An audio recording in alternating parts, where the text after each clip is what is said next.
আমার দাদু ছেলে বৌমা দেখতো না। যখন দাদুর শেষ অন্তিম কাল, ছেলে বৌমা আগে থেকেই পছন্দ করেনি, কোনোদিন দেখতে পারেনি। দাদু জুতো রেখেছে, আমার মামিমা ঝাড় দিচ্ছে। পিতা মাতা কদাপি নয়, কুপুত্র হতে পারে, কিন্তু বিমাতা কুপিতা কখনো হয় না। তাহলে আপনি সৃষ্টির বিপক্ষে গিয়ে অপরাধ করেছেন, তাহলে এর মার্জনা হবে কি করে? ব্রহ্মা ভাবলেন, সত্যি তো তাই।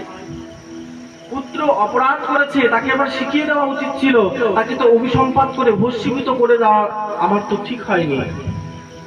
পুত্রকে বললেন, পুত্র, একবার দুধ থেকে তো ছানা হয়ে গেলে ছানা তো আর দুধ হয় না।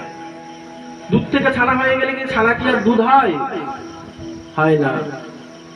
কিন্তু সেই ছানাটাকে যদি মন্থন করে চিনির রস করে তাদের চোবানো হয়, সেই ছানা